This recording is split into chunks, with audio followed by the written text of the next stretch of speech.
معانا المستشار مرتضى منصور رئيس نادي الزمالك. مساء الخير يا فندم. مساء الخير.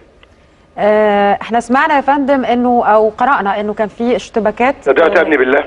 لا اله الا الله. لا الكلام ده كذاب وايه اللي ادبه ابن كلب جزمه على طول كده. لم يحدث.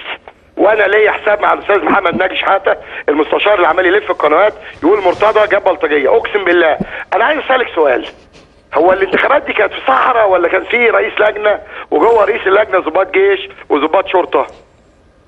حضرتك جاوبي. المفروض ان كان في طبعا مراقبه وكان في متابعه. تمام؟ وكان في رئيس مباحث واقف وعميد واقف شرطه وعميد جيش محترم واقف. لم يحدث. قصه وهميه مختلقه. تاني ازيك يا استاذ نجاة؟ مساء الخير يا فندم.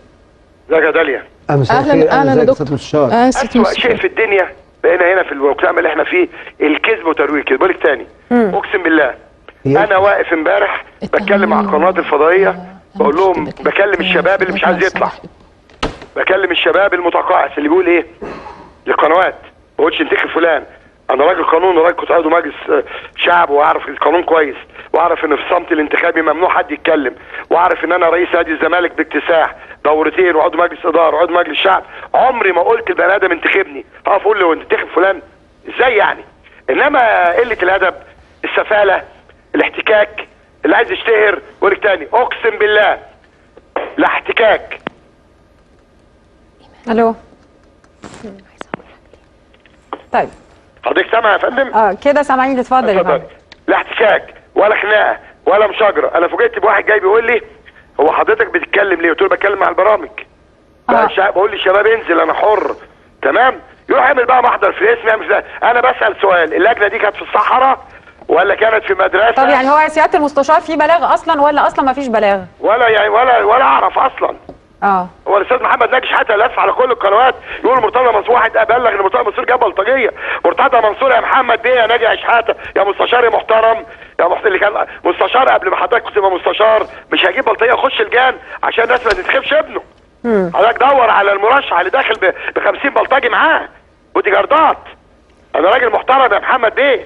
حضرتك لما اي واحد طب انا هعمل شكوى بقى ان انا اسف يعني ان في قاضي في اللجنه الفلانيه زور. حضرتك تاخد كلامي دوت. وانت طبعا انتخابات المره دي اقسم بالله منتهى الاحترام منتهى النزاهه منتهى الشفافيه. لا انا بدخل انتخابات من سنه 90 لم ارى في حياتي انتخابات بهذه الشفافيه.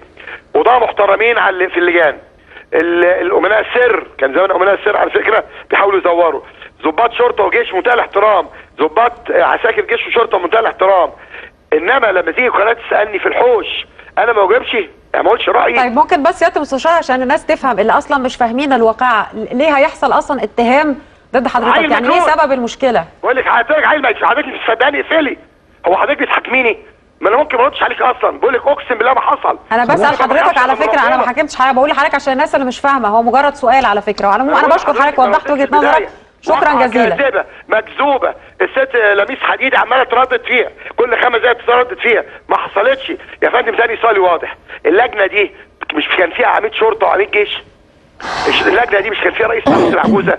وصلت يا فندم. بشكرك المستشار مرتضى منصور رئيس نادي الزمالك. شكرا جزيلا وبعتذر طبعا عن اي الفاظ او تجاوزات.